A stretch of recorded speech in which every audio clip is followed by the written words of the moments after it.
Hello, everybody. It looks like we have a couple people here. So let me just take a minute and see who else is going to join us tonight. Hopefully, you can hear me and see me well. If you're here, put a message in the chat so I can make sure that's working and I'm seeing your messages. Hi, Julia. Thank you. Hi, Amy. Thanks for letting me know.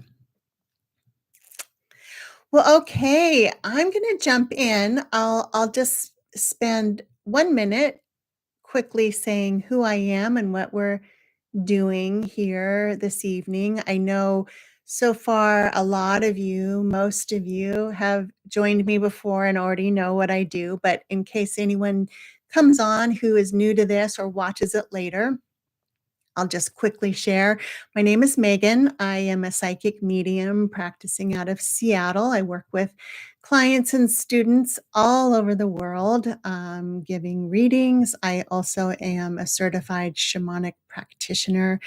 I also do past life regression hypnotherapy. And so, about once per quarter, I have these live YouTube meetings where we can gather, where those of you who may have never worked with me before or maybe never had a reading, you get an opportunity to kind of see how that works. For those of you who have had readings who I know or I've worked with before, it's an opportunity to be casual and spontaneous, asking questions. It's always really interesting to read your questions. I learn a lot, and I know those who read your questions, read your comments, learn a lot. So this is very casual. This is unstructured. This is pretty spontaneous. And we'll go for as long as it feels like the energy's up, as long as you have questions and I am able to answer them. The topics are pretty broad. You're welcome to ask anything about psychic abilities, about parapsychology, about metaphysical subjects, paranormal topics. I will do my best to answer from my experience, what I've learned working with clients and students all these years. Now and then, sprinkled throughout these meetings, these Ask a Psychic meetings, will be some reading work. You're welcome to ask a reading question. I'll do my best to get to as many as possible. I'll do my best to remember to look at your questions. I am doing this all myself, so I tend to have to kind of look again and again at your chat. So please, if I don't comment on what you've written, if you don't mind maybe typing it once or twice, give me a chance to see it, but I'll do my best. Hi, Holly. Hi, Lynn. Hi, Deanna. Christine, hello. It's so nice to see all your names. Feel like you're here. So, okay, before I came online, I've already done my own centering and grounding. I've done a prayer for this space that we're working in. So, again, even though you're not with me in the room, really energetically and certainly psychically we're connected. So know that you're stepping into a safe space, a sacred space. The energy is good. I have called in the good, true, and beautiful of our spirit guides and allies and ancestors. It can be helpful on your end, whether you're watching it live now or you watch this later. Take a moment to get grounded in your own presence. Take a breath. If you've just come from work or family, let yourself detach, let yourself focus on the messages that we're receiving. Give yourself a moment to come into your heart center. Give yourself a moment to come into your intention for why you're here. Maybe it has to do with a question. Maybe it has to do with a message that you're hoping to receive psychically. Just take a moment to review your intention. And while you're doing that, I'm going to take a moment to wipe my nose because it is springtime in the Pacific Northwest and things are blooming. So excuse me, but I think it's better if I wipe my nose than not. So, okay. Let's see. I'm ready for questions. So I am going to take a look. Hi, Chris. I'm glad you're here. Hey, you know what? I haven't asked this for at least one or two times we've met like this. Where is everyone from? Like I said, I'm in the Seattle East Side region of Washington State, and if I'd love to see in the comments where you're watching from. I think that's always really fun. Santa Barbara, Seattle, Vancouver, Reno, West Seattle. Woo! Far away. Okay, I see a question. Julia asks, I was told by an ancestor to listen to my intuition and inner compass. Do you have advice or techniques to use to make those messages be as clear as possible? Well, first of all, I would say to you, if you are getting that kind of a message from an ancestor, you are listening pretty well. Um, you know, uh, often talk about trust. Um, the more you can trust what you're getting, I love that you write your question the way that you did. I was told by an ancestor because right there, even those how you verbalize that tells me you're listening and you trust. But I get your question, advice or techniques. Practice, practice, practice. Practice in new and different ways. I often find I hear my ancestors most clearly when I am outdoors, when I am connected to nature, when I am away from my devices, when I'm away from work. Um, the other thing I can share with you that I feel is I do it and it can be helpful when you're wanting to connect with an ancestor or you're wanting to connect with any good, true, and beautiful spirit or consciousness, be sure they can hear you.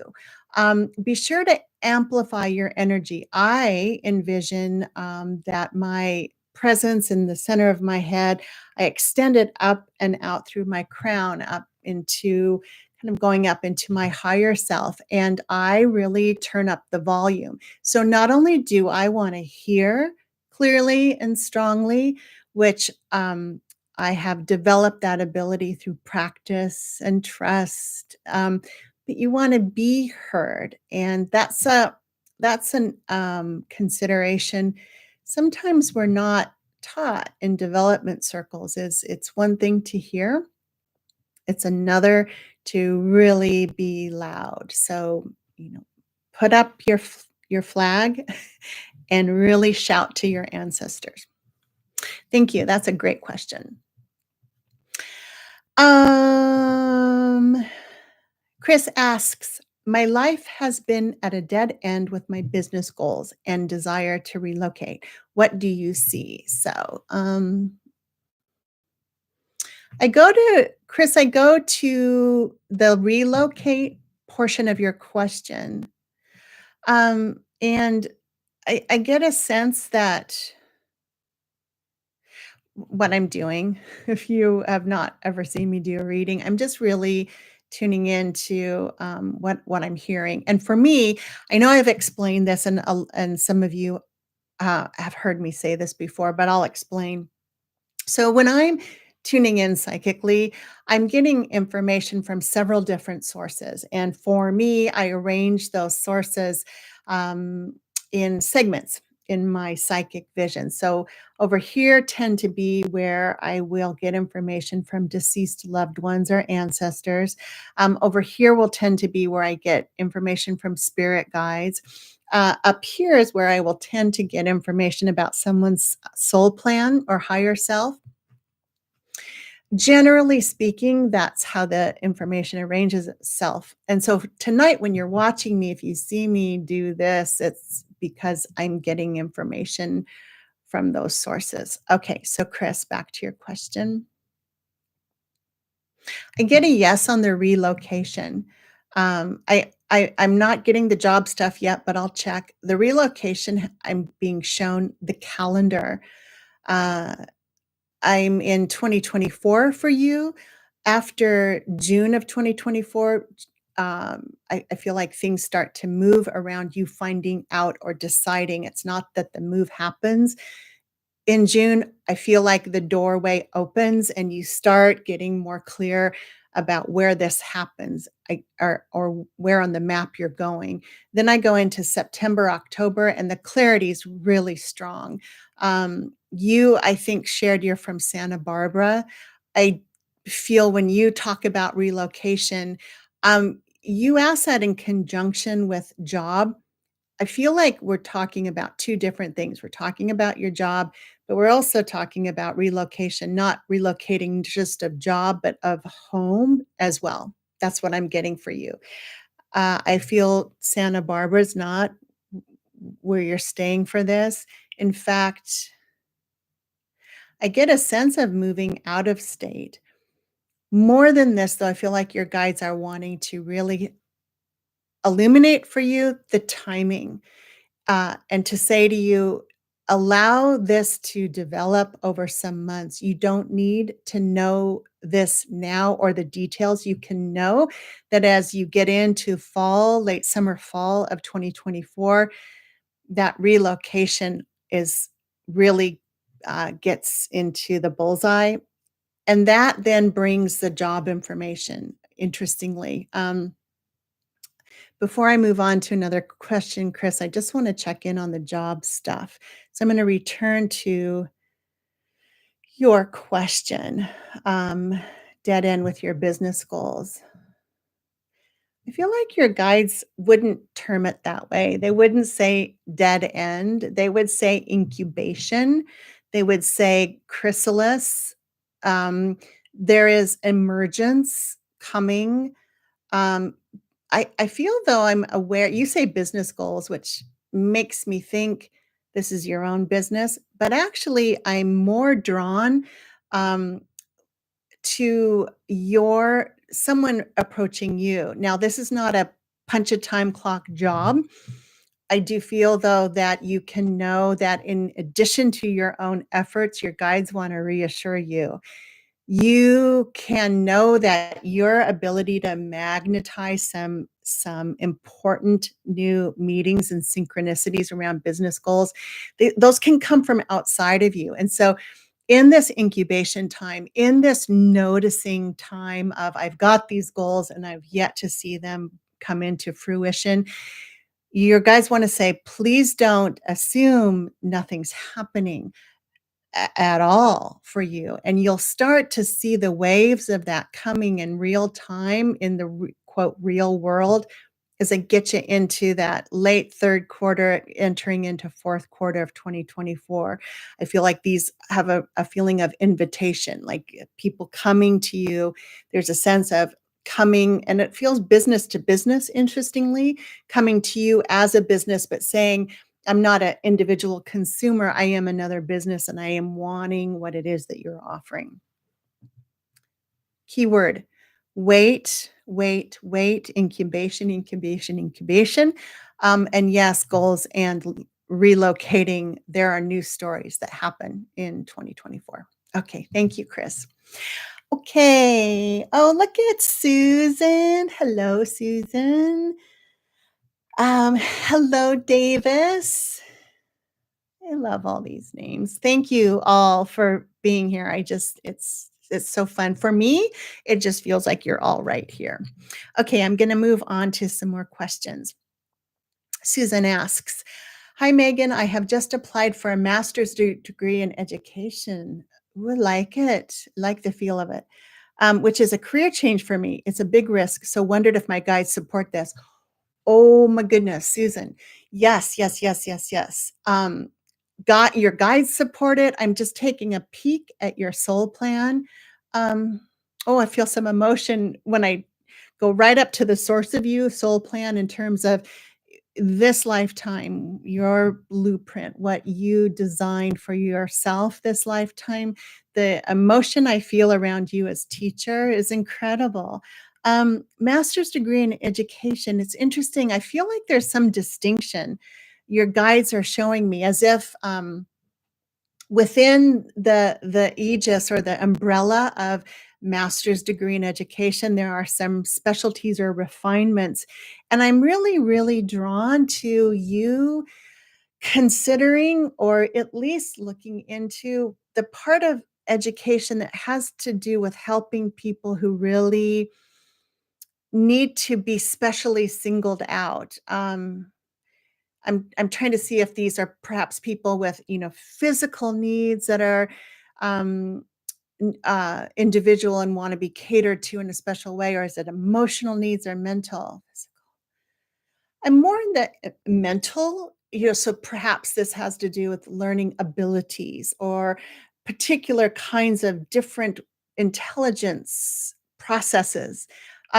So whether that's someone who is moving in their own pace and or someone who's kind of moving ahead, either end of the spectrum. So I don't know if that's something that you have thought about, but you, in your skills and in your life plan around being a teacher and working in education, I feel there's something unique about your abilities and your ability to work to allow people who perhaps sometimes get overlooked to be particularly seen by you. You're very good at that. You're very good at pointing a magnifying glass on someone in the best way to really see what's going on with them. I love that for you. Thank you for asking. Thank you for sharing. Congratulations on that decision. Yeah, that feels good. It feels good. And it feels, the degree feels a bit like a mountain climb. But it's not as, I'm hearing this from your guides. You're not starting from base camp, so yeah, to reach the pinnacle, the peak of this education path, I'm laughing because I'm going, oh, is this all it is? Because your guys are saying it's, like the last, 30-second of the climb to Everest. I'm going, I'm not sure if that's helpful or encouraging, but they seem to think it is, as if they want to acknowledge you have already done so much. You have already climbed a lot. This last push to actually get the credential, it will take a push, but you are closer than you think. So I love that. Thank you for your question. Okay, I'm going to take a look at who else has got a question. Oh, lovely. Good luck, Chris, someone says. That's really nice. I can't tell. I think that's you, Holly. Okay, let me go back here.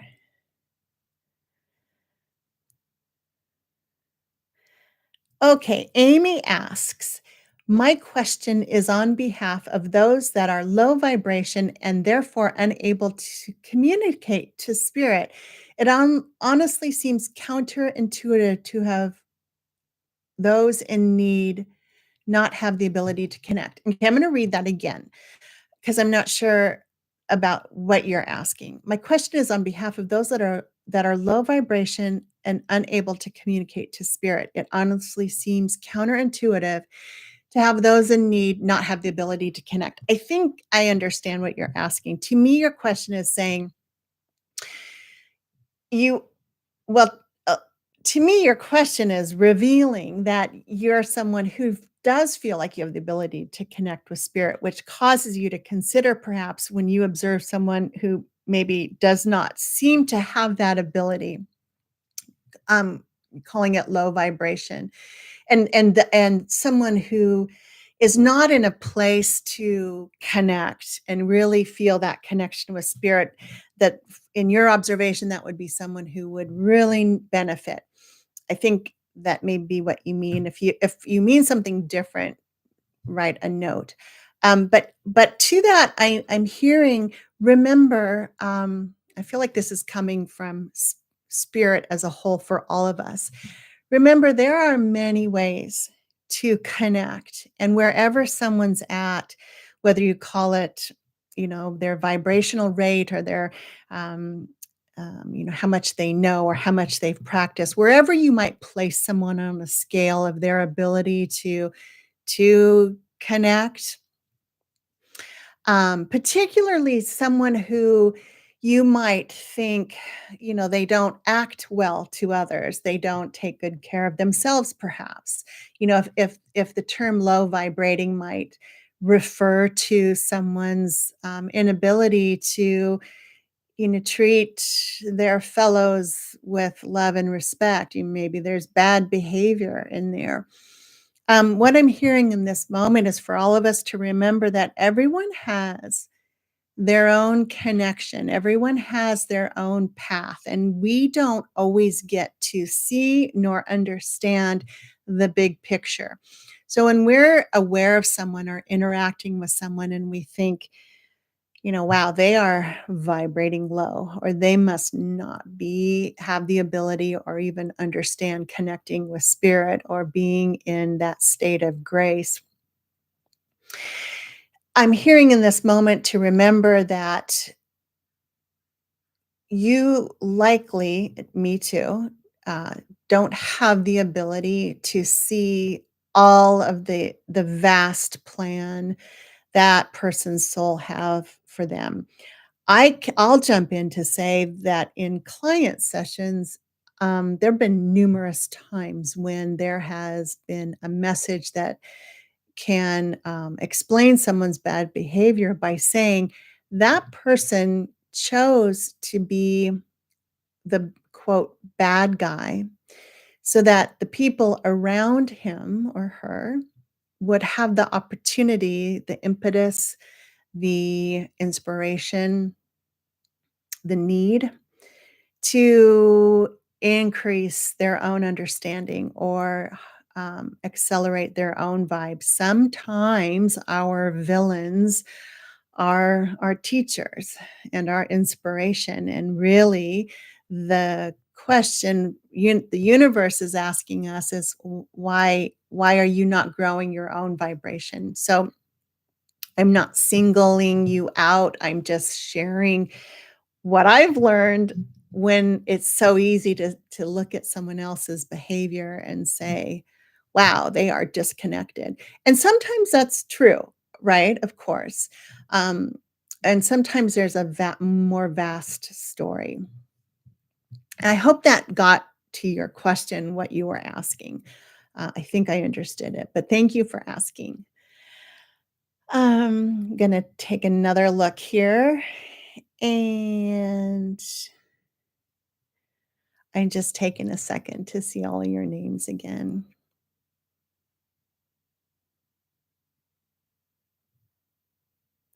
Okay, I'm going to Teresa. What she asks, would you say the way to access your own intuition is the same way you access spirit for divine guidance? I would say for me, no. At some point, ultimately, yes. I think who I am in my own intuition and spirit do join. But I will say for me, my own intuition or my own psychic abilities feels different than when I am accessing spirit for divine guidance. I work with both of those sources at the same time. So I've got them going in stereo, or I've got a whole orchestra, but they're different and they feel different to me. I'm very aware when I am tapping into my own intuition, and I'm very aware when I've gone above and beyond outside of my own extrasensory perception into the universe or spirit. So they're different, but I use them like I'm ambidextrous. I go to as many sources for good information that I can, but they're different for me. Oh, Susan, follow up. to your question, you are writing, I was thinking about special education. That perfect. Perfect, perfect. Thank you for adding that.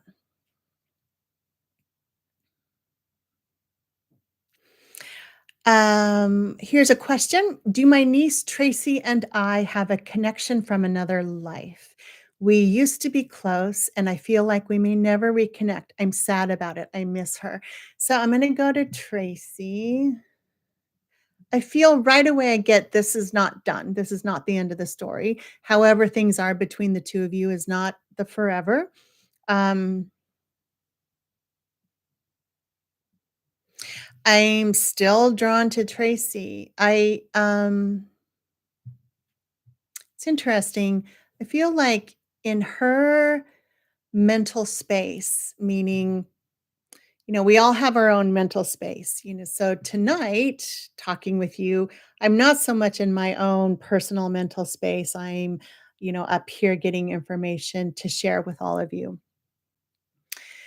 Um, when we say goodbye later this evening and we all, or at least I sign off of YouTube, then I'll kind of close that down and I'll turn to my own mental space. I feel like when I tune in on your niece Tracy in her mental space, her own thoughts, her own memories, her own feeling, it feels to me a little bit like a lightning storm. Um, as if I'm in a mental space that is really rocked on an ocean of a lot of like zingers of emotion.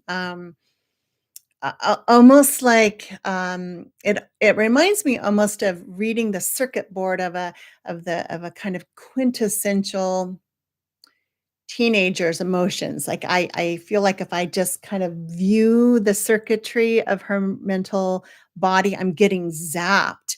There's lots of energy running and it's kind of erratic and it's okay in a way, oddly. I know that sounds strange perhaps, but to me, I feel like I'm tuning in on someone who's just really trying to navigate where they are, who they are, and what they're doing. And kind of like a teenager might, um, they are kind of sending out lightning bolts and seeing what happens. So that's transformation. That's reinventing self. That is um, a type of almost mental violence. Now, I know violence is a really strong word to use, but in this context, I'll try to explain quickly. I that's not a deficit. I kind of like these mind storms going on in her, and I'm not speaking about mental health issues. I'm speaking about someone who's emerging, someone who's coming online, and at first, they're trying to get the surge of energy correct. And so bringing that back to you, um, what does that mean around having a connection with her? Absolutely. And now I hear this even more strongly. You will reconnect. I feel like this is in her hands. I feel like she needs to go through what she's going through. And if that means it's blasting, if it's blowing the circuits of some relationships in her life, including the one with you, it's almost in a way kind of so be it for now. It's almost I need to blow the circuit board and rewire. Then I can reconnect. And I feel like when that happens, you will encounter her in this lovely, mature way. She will be centered in who she is. Her energy will not be static or staccato or flighty. I feel like for a moment, if I look out her eyes at you, it will be, here I am. I am ready to relate with you. I get a little sense around timing. This might be a couple years away. This is not imminent. This is a process, and it's okay to let her have this process. All is not lost in your relationship with her. And nothing needs to be done. I don't get a sense that it's necessarily important for some big reparations to be made or hashing this out, how it happened because of her transformation. You maybe one of the biggest gifts you could give her later when she's ready is that we don't need to do a forensic study of what happened. Tell me who you are now. Tell me what you're interested in now. What gives you life now? Where are you headed? And I watch her just brighten. So, yeah, you will reconnect. Thank you for your question. Okay, let's see who else.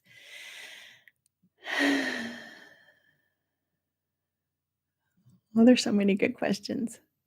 Okay. Christine, one of my daughters recently released a song. Will she have any success with it or a music career? Okay, so Christine, please, if you're still with me and still listening, I think you are. Take a moment, please, if you would, and really think of that daughter and really think of that song. And so I'm going to use your focus to tune in on that daughter and that song. Um, okay, the first thing I'm getting is a yes to the second part of your question. So you wrote, will she have any success with it or a music career? The music career, absolutely. I'm hearing she is built for it. That's her artistry. That music is going to be her masterpiece. So there's no question. In fact, she's a fish who's got to swim in music. I feel like she came here for that singularly. Now this song, it kind of dips in and out and starts to go down for me, but I think there's a reason for that. I feel like I wonder if this song will ultimately be re-released or redone. I get a sense of instrument. I feel like I'm in the vocal part of it, and I get a sense of a male vocalization. So I wonder if there would be another voice added to it. As I say that to you, I also hear producer. I feel there is a producer that she has not yet encountered or perhaps is not currently working with, but she knows of this male, maybe has met this male, but is not currently working. And there's something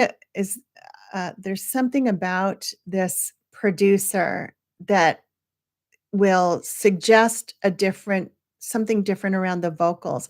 I'm trying to tune in out if this new producer presence is also the second vocal or the additional vocalization. I hear yes, interestingly. So, I'm also being shown timing.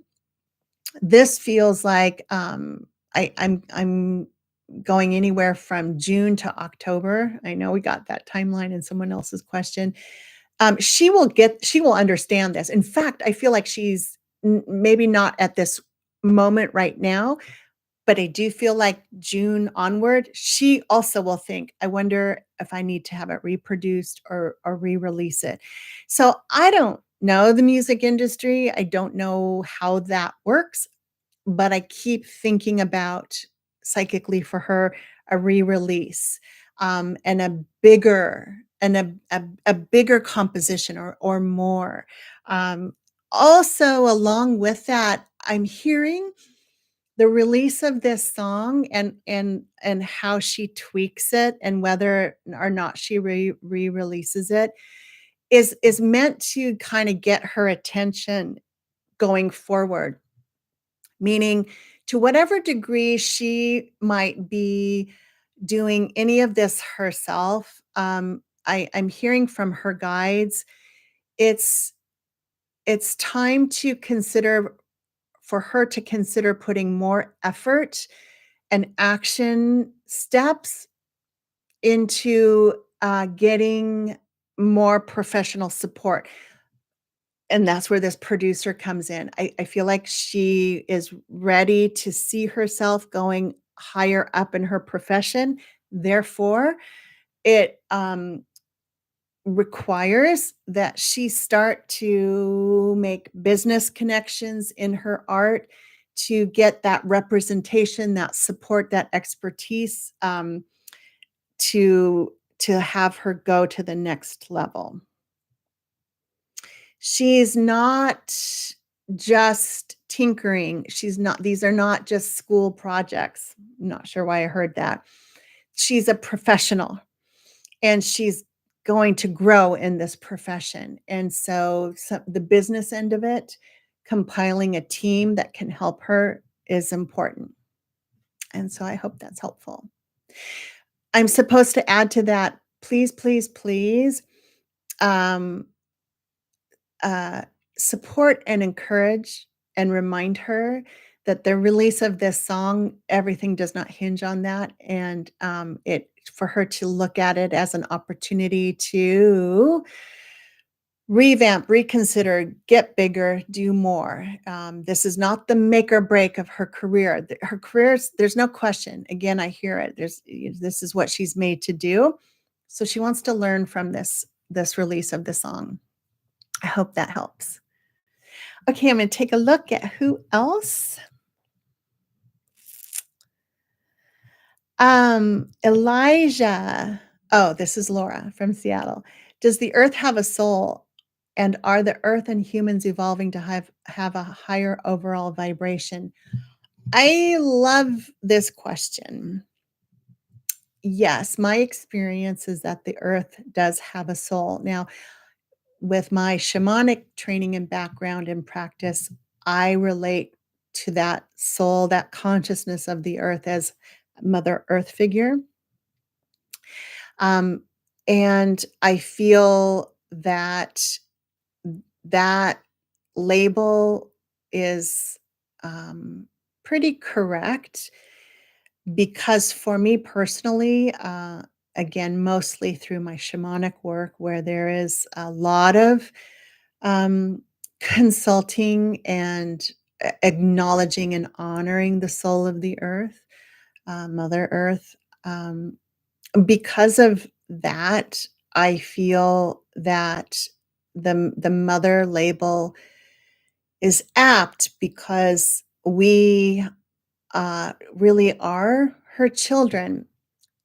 That's my experience of the entity or the consciousness or the soul of the earth. When I go to that consciousness to ask about all of us, whether it's people or a person or a nation or animals or a species or a plant or mountains or a forest, when I go either on behalf of a client or just for my own journeying, when I go to the soul of the earth, she relates with me or I interpret her um, presence or message like a mother would for a child. I often say this in sessions because it's so true in my experience, and that is, the soul of the earth is very aware that its creations feed and nourish and create so many of us. And so often in sessions, I will say, please take a moment to acknowledge and feel Mother Earth beneath your feet and remember that everything the earth, has created that you can see, those things are made up of the very same elements that your body is made up of, um, so yes, Laura, I believe the earth has a soul, like a distinct individual soul. Um, are the earth and humans evolving to have a higher overall vibration? I would love to say yes. And I can say I'm hopeful. I feel I feel like this is such a complex question, a great question. I feel, and this brings to mind for me, past life work that I've done in my own regressions or regressions for clients where in different ages when we have been humans on the planet, um, there are times of growth and evolution and enlightenment, as we know, and then there are times of dark ages and two steps back. I feel if you want to use, say, technology as a barometer, I mean, no question, these past 100 years have brought phenomenal evolution. If I, pull back though, and in my own considerations, just look at humanity as a whole, not just technology, say, I feel like I don't yet see an enormous breakout into evolution. I feel we are, I feel like it's tidal, tidal as in tides going in and going out. That may be a question to pose between you and your spirit, you and Mother Earth.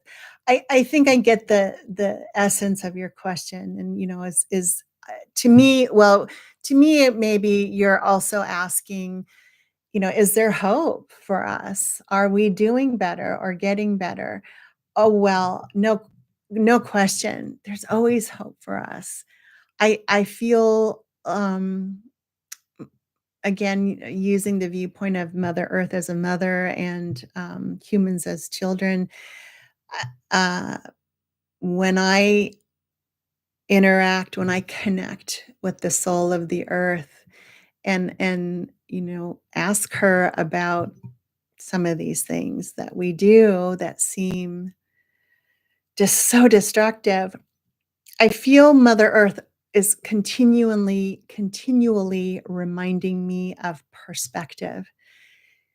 In her timeline, she is so much vaster. She has seen so much, and our conscious awareness is so fleeting relative to hers that I am often get given the message from her that says, "It's okay. There's latitude for learning. There's latitude for mistakes. Um, the world is not so fragile.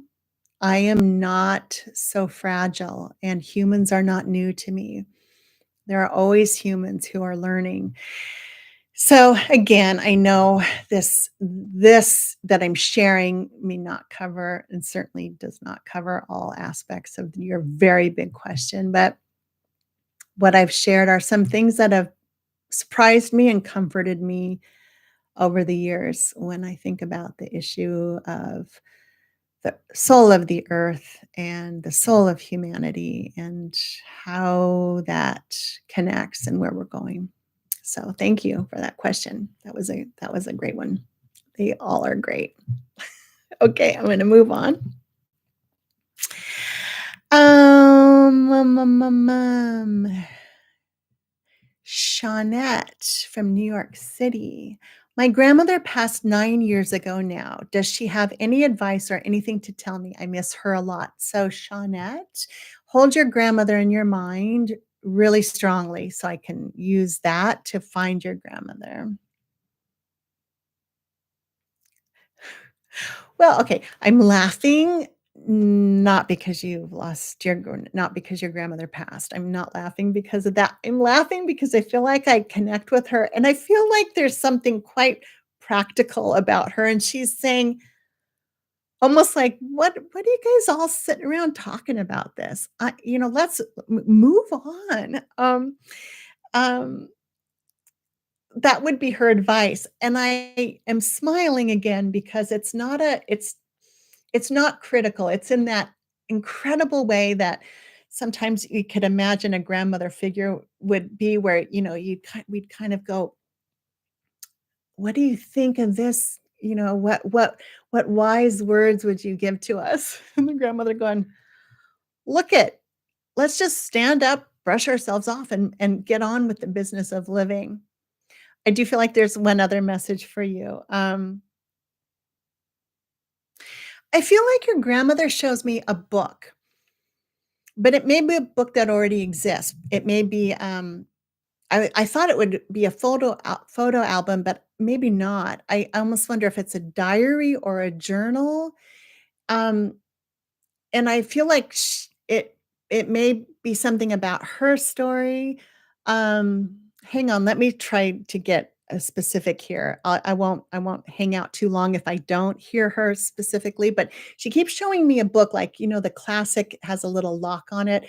She's opening it up, and I get a sense of history. I get a sense of, um, history or a journey. There's something about that for you. I think again, okay, I'm smiling because I'm as I'm talking with you, I'm also talking to her and I'm saying, "Well, so on the one hand, grandmother, you're saying move on, get on with life. But then on the other hand, you're showing me what's this old sort of tome that talks about family history." And she says, "Well, yeah, you got to know who and where you came from to grow your backbone of where you're going." And I feel like she wants to say to you, educate yourself about your people and where they came from and what they did and how they triumphed and how they failed and what they did. Educate yourself about that. Know that all of that history is in your backbone and you use that to move on with your chin up, chest out, moving forth boldly. And I feel like she just kind of claps and says, "That's all I got to say." So I'd be so curious if you want to share in the comments if that sounds like your grandmother, because she's got this great personality, really practical, but she wants you to chin up. You come from some pioneer type people, or there's some grit in there. She wants you to know that. Yeah, no worms. There's grit here. That was fun, really wonderful. I loved tuning in on her. Um, okay, you're welcome, Christine. Um, okay, I'm just looking at the questions. Davis asks, "What is the best way to go about the practice of automatic writing?" Gosh, there's a lot of ways. First, I would suggest, vibing into what are your favorite accoutrements? Like, do you like really lovely paper stock and a fountain pen, or do you want to do it on a keyboard? And the reason I bring that up is for me in my own automatic writing process. I have very particular way I set it up, and as years have gone on, I do the same pen, I do the same paper, I've got the same things going on, and that has become ritual, and that has become almost a symbol or a signal to my non-physical help, my spirit guides, or if I'm talking to past life or whomever I'm channeling in automatic writing. When I get that paper out and that pen out, it's on. So the physical setting, the ritual part of it is important, and I like that. Um, the other thing I would add in terms of asking, best ways, best practices, I cannot stress consistency enough. Years ago, when I first started automatic writing, it was exhausting to me, actually. I would do it, or I would try to do it for 5 or 10 minutes, and then I would have to go lay down. I was exhausted. Um, and what I didn't understand, but I learned through trial and error, is that, it takes practice and it takes consistency, and that consistency sometimes means sitting there with the pen in your hand, maybe a candle lit for a lovely focal point, and you're just sitting there and just sitting there. And the next time, just sitting there and just sitting there. And so perhaps other automatic writers are different, but when I was starting, nothing happened. But I wanted it so badly because I thought it was great. but I think I wanted it so badly because intuitively I understood, perhaps not clearly, but at some level I understood this would be a good practice for me. And so I stayed with it. And then it was watershed. Then all of the sudden, the pen started moving. All of the sudden, I understood that there was a flow to this, that it was not really about the pen or the paper. It was in terms of setup, but once the information started to flow, yes, I could direct that information through the pen, but it started to open up so many other things, and so that's maybe the last thing I would leave you with, and that is, it's called automatic writing. Hopefully, ultimately, it ends up in some actual writing, but it's so much more than that, and what ends up coming through your pen onto paper perhaps is better described as a description of all that's going on. It's very likely if you persist with an automatic writing process, later on, you will say, I'm hearing things, I'm seeing things, I'm remembering things, I'm smelling things. The writing is just the very end of the funnel. There's so much more coming through. I'm supposed to say one more thing, that, doodling, like priming the pump. So say, for instance, you're using a pen, while you're sitting there waiting for something to happen, and if nothing does, just start doodling. Get the nerves in the hand, or if you're keyboarding, just, keyboard garbled stuff. I'm hearing, that, physical movement sends stimulation through the nervous system, and that helps your guides to start to meld with your nervous system. So there's a physical component. That's part of why I'm hearing this now for you. Part of why the suggestion for setting up a ritual is helpful. There's something that, your nervous system is alerted to that. Oh, here's the pen. That means we're opening up. If you start doodling, say, just circles, or any doodles you want, your guides don't have to then start to energetically prompt you to get the body to move.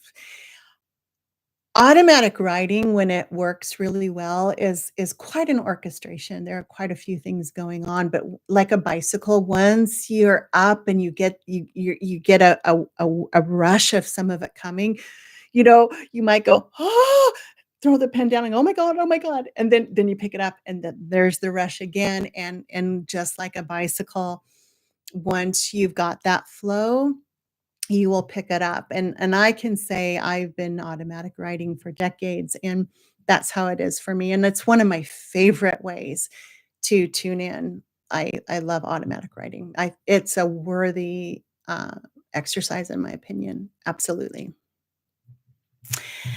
Okay, how's everyone doing?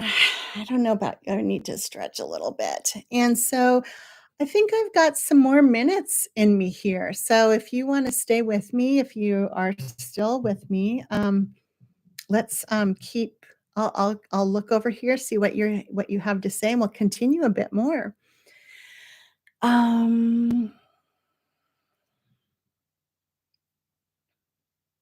you're welcome, Elijah. Laura. Deanna writes, I have been on a journey on how I can offer my gifts and be of service. I am sensing an urge to return to dancing to heal myself and others. Am I on the right track dancing? It's interesting. You say dancing and I read dancing. Your guides though are showing me you'd be an incredible body worker. Whether it was literal touch, or, almost touch with energy work. So, I mean, I love dancing, and okay, I keep wanting to push through the dancing because I think dancing is incredible healing, and your guys are l looking at me saying, "You're not listening to what we're saying." So, okay, they're saying with some humor, loving humor for you, dancing's great, go dance, have fun, but if you're really wanting to move into, um, healing yourself and others, particularly the others part, which is then here's a secret, often we heal ourselves by helping others to heal. I can speak to that. Your guides are saying, put your hands on people or go through, the hoops you need to go through to be able to do that, legally.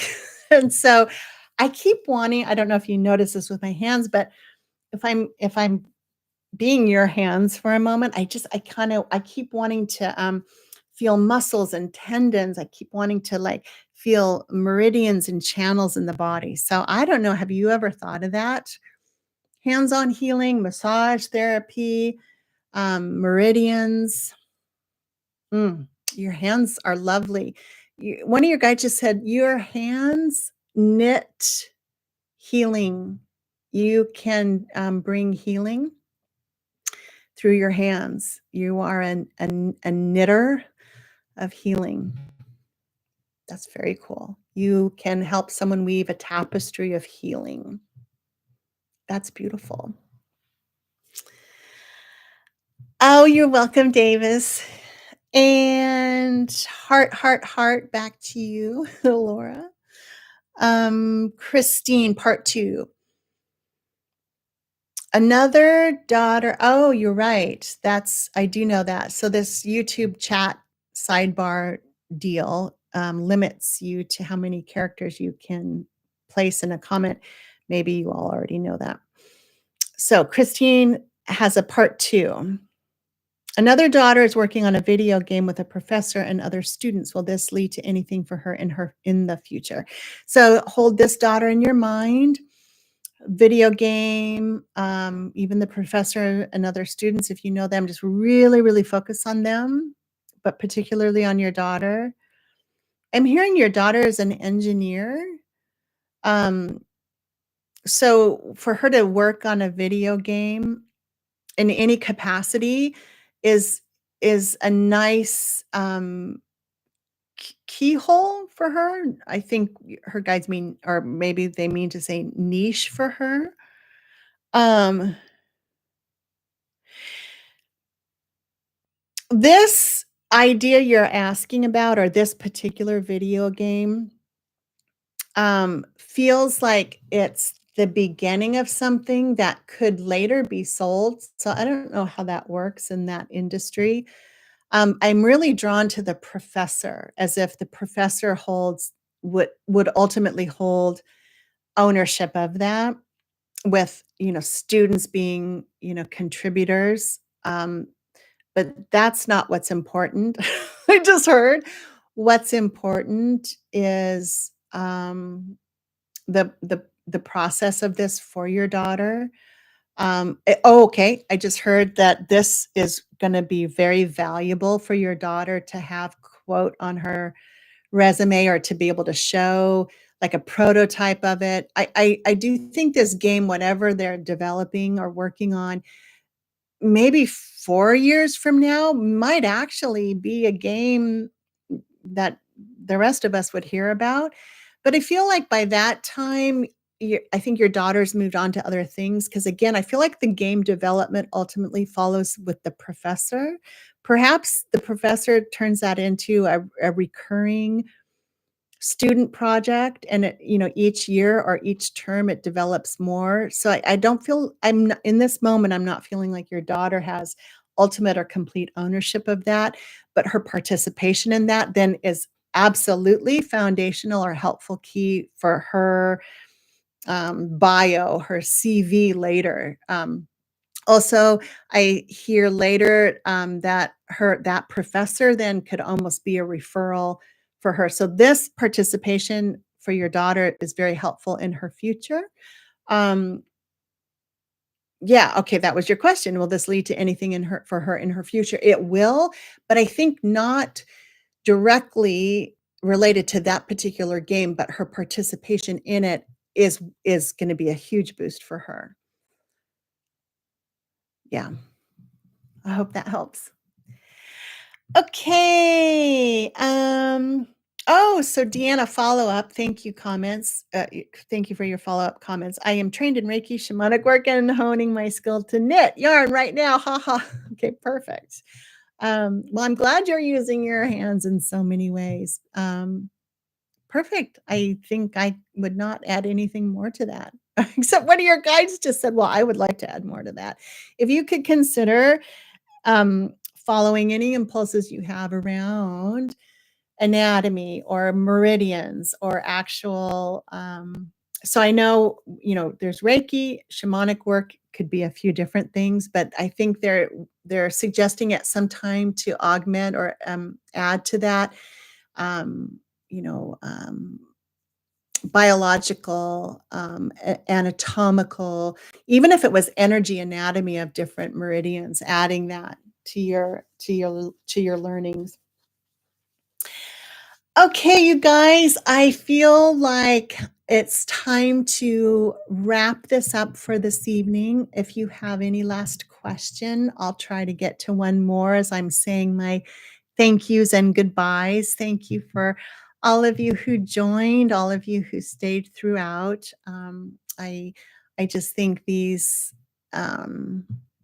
casual, somewhat frequent, mostly infrequent times that you join me here on these lives are really helpful. It's interesting. I will hear later, sometimes months later, someone found one of these recordings and a question one of you asked really helped someone I'm thinking you don't even know months later. So you just never know the ripple effects of this kind of interaction and this kind of meeting. So thank you for joining me. I hope whenever I do the next one, you join me again. One announcement I just want to make here, because I know some of you are clients. I just want to remind you that registration for my group mentorship program, the 6-month program, is still of course open. The program doesn't start till May 18th, but I just want to flag, if that's something you're interested in or have been looking at, just keep the May 5th date in mind, because you'll want to register on or before May 5th, because after that there's a price jump. So if group mentorship is something you've been waiting for, opportunity to sign up, you might want to go ahead and get on that. If you have any questions about it, you can read about the mentorship program on my website. If you want to email me, if you have any other questions, I'm always available on my email, Meaghan@meaghanollery.com. Okay, I'm going to look at your chat or your comments one more time. Thank you, Deanna, everyone in this container. Yes, this has been a lovely container for spirit this evening. We appreciate you too, Christine. You're very, very welcome. I love spending this time and sharing this time with you. Okay, I'm going to go ahead and wish you all a wonderful evening, and know that I am closing all the psychic doors that we opened in tonight's session and tonight's meeting. Once we all sign off, I will say a closing prayer, so you can know that to whatever degree you might have opened up yourself psychically, know that all the doors to this container are closing even now, with gratitude, with love, with beauty and light. And I hope that you all are enjoying the blessings in your life, and I look forward to seeing you again soon sometime. Okay, good night, everybody.